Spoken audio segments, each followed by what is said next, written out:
رحمۃ اللہ وبرکاتہ۔ میں رئیس اعظم حیدری کوتا انڈیا سے فضائل تبلیغ پیش کر رہا ہوں۔ نبی کریم صلی اللہ علیہ وسلم کا ارشاد ہے کہ اگر کسی جماعت اور قوم میں کوئی شخص کسی گناہ کا ارتکاب کرتا ہے اور وہ جماعت وہ قوم وہ باوجود قدرت کے اس شخص کو اس گناہ سے نہیں روکتی تو ان پر مرنے سے پہلے دنیا ہی میں اللہ تعالیٰ کا عذاب مسلط ہو جاتا ہے۔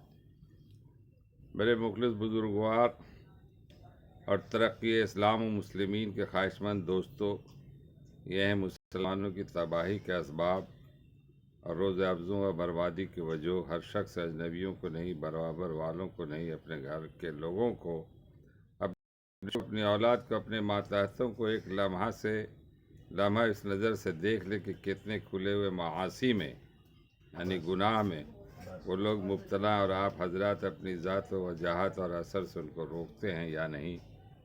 روکنے کو چھوڑیے، روکنے کا ارادہ بھی کر لیتے ہیں یا نہیں، یا آپ کے دل میں کسی وقت اس کا خطرہ بھی گزر جاتا ہے کہ یہ لاڈلا بیٹا کیا کر رہا ہے۔ اگر وہ حکومت کا کوئی جرم کرتا ہے، جرم بھی نہیں، سیاسی مجالس میں شرکت ہی کر لیتا ہے، تو آپ کو فکر ہوتی ہے کہ کہیں ہم نہ ملوث ہو جائیں، اس کو تنبیہ کی جاتی ہے اور اپنی صفائی اور تبری کی تدبیریں اختیار کی جاتی ہیں، مگر کہیں حاکم الحاکمین کی مجرم کے ساتھ بھی وہی برتاؤ کیا جاتا ہے جو معمولی حاکم عارضی کے مجرم کے ساتھ کیا جاتا ہے۔ آپ خوب جانتے ہیں کہ پیارا بیٹا شطرنج کا شوقین ہے، تاش سے دل بہلاتا ہے، نماز کئی وقت کی اڑا دیتا ہے، مگر افسوس کیا آپ کے منہ سے کبھی حرف غلط کی طرح بھی یہ نہیں نکلتا کہ کیا کر رہے ہو؟ یہ مسلمانوں کے کام نہیں ہے۔ حالانکہ کھانا پینا چھوڑ دینے کی بھی معمول تھی، جیسا کہ گزر چکا ہے۔ ایسے بہت سے جو اپنے لڑکے سے اس لیے ناخوش ہے کہ وہ عہدی ہے، گھر پڑا رہتا کرتا یا دکان کا کام تندہی سے نہیں کرتا۔ ایسے لوگ بہت کم ملیں گے جو لڑکے سے اس لیے ناراض ہو کہ وہ جماعت کی پرواہ نہیں کرتا ہے یا نماز قضا کر دیتا ہے۔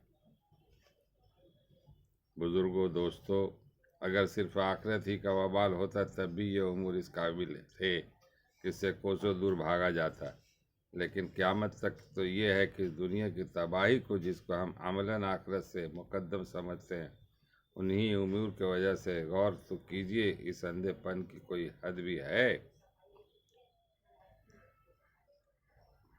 اللہ تعالی ہم لوگوں کو پڑھنے اور سننے سے زیادہ عمل کرنے کی توفیق عطا فرمائے۔ اس میں دو رائے نہیں ہے کہ آج ہم مسلمانوں کا کردار جو ہے وہ کتنا غلط ہوا ہے۔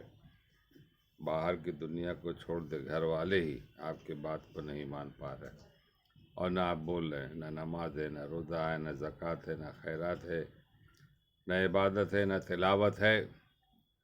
آخر ہم مسلمان ہیں تو ہمیں تو سب کام کرنا چاہیے نا۔ مثال ہے کہ کسی فیکٹری میں کوئی کام کرتے ہیں ہم، اور مالک کے تابع اگر مالک کے حکم کے مطابق نہیں کریں تو مجھے یہ خطرہ ہے کہ پتہ نہیں کل مجھے یہ نکال دیں۔ یہ بات کا دل میں ہر وقت ڈر خوف رہتا ہے۔ اللہ کے احکام کو ہم توڑ رہے، اس کا خوف ہی نہیں۔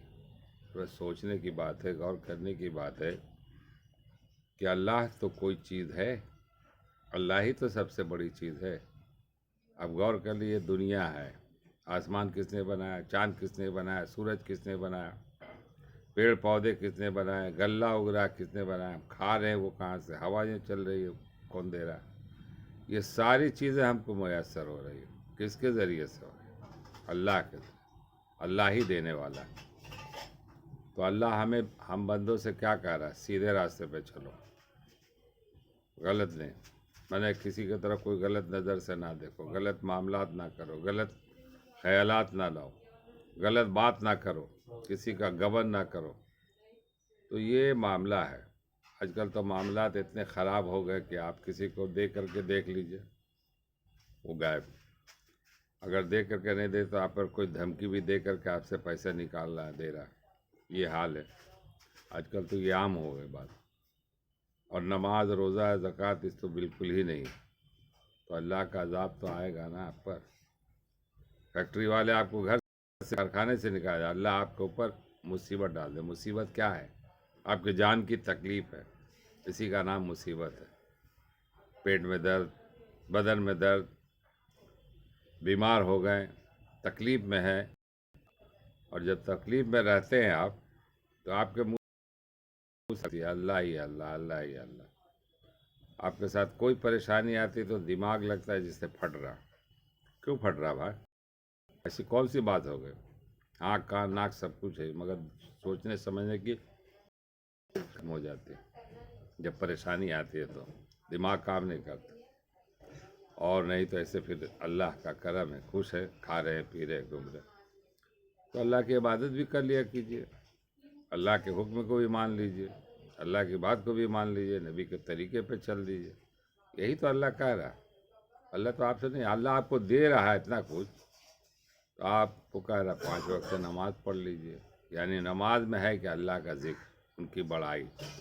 نماز پڑھتے الحمدللہ رب العالمین، ساری تعریف ہے اللہ کے لیے جو سارے جہان کا مالک، الرحمن الرحیم جو نہایت مہربان ہے اور رحم کرنے والا، مالک یوم الدین جو آخرت کے دنوں کا مالک، ایاک نعبد و ایاک نستعین، میں تیری عبادت کرتا ہوں۔